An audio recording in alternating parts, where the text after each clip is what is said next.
busy day on the golf course. Does people enjoy this now with sport? And a hot day on the golf course, but not bad all the way around. Freddie Esparza was about as hot as the weather in round 2 of the Albuquerque City Men's Golf Championship.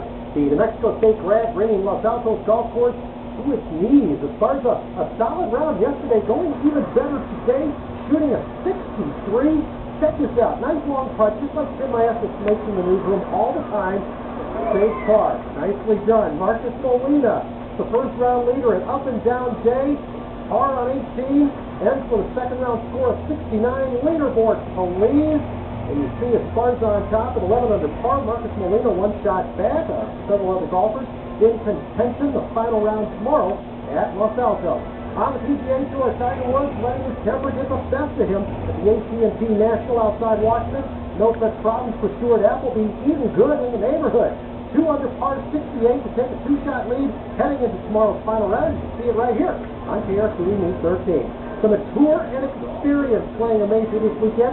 The U.S. Senior Open. Tom Watson struggled some in round 3. But this is one of his better moments. A long birdie try, and it's good. Watson a 1 over 73 for the day.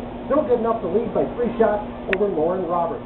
More country clubbing across the big pond. Venus Williams takes her 4th Wimbledon Ladies Championship for 6th again. Grand Slam title overall. Venus smoking in the finals, beating Marion Bartoli in straight sets 6-4, 6-1. Williams, the lowest ranked women's winner in Wimbledon history. They still call her the champ. The gentlemen's final tomorrow will pit Roger Federer against Rafael Nadal. Federer's 3-set at Richard got set to reach his 9th straight Grand Slam final. Albuquerque Ice Show stops gives the Memphis Redbirds a case of the blues, the Topes and Birds, and a thriller tonight in Memphis. Let's check out the final score. 3-2 Isotopes is your final. The series finale is tomorrow night.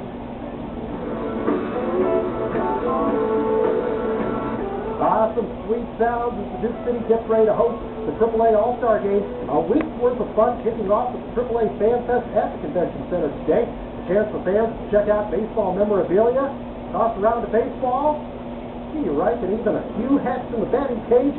Also a chance to get some autographs with several former Los Angeles Dodgers and Albuquerque Dukes. A lot of great Dodgers have come through here and played. It played here and went up to the Major League to become Rookie of the Year and started in their own right. So it's just great to be a part of this and talk to the kids that come through here and to reminisce. Now, if you couldn't get out to the Convention Center today, you can do so tomorrow as the Fan Fest continues. On Monday, it's the P&M Power Derby at Isotope Park. All-Star practice on Tuesday, then the big game on Wednesday night. Well, July 27th is a big day in the life of former Lobo and Roswell High standout Dontrell Moore. That's the day he gets to go to training camp with the Tennessee Titans. After some time with the New York Jets, Moore will try to make his mark in the Titans backfield, but get a great shot to win a job as the Titans can use some help at running back. So far, so good in minicamp. Chemistry of the team is amazing. So when I was in New York, the veterans and the rookies didn't really match. They didn't really like each other, and they didn't really talk, and it was just, they kind of kept to themselves. And here, you could walk in a locker room and not even know who was rookie or who was veteran. Everyone messes, everyone's good, everyone hangs out, everyone likes each other. And that's the way to do it. Much more to toss around on this Sports Saturday. We're going to go behind the wheel with the good old boys at NASCAR. They're thirsty for a soda. Details on the other side. Yeah, definitely contact. They just,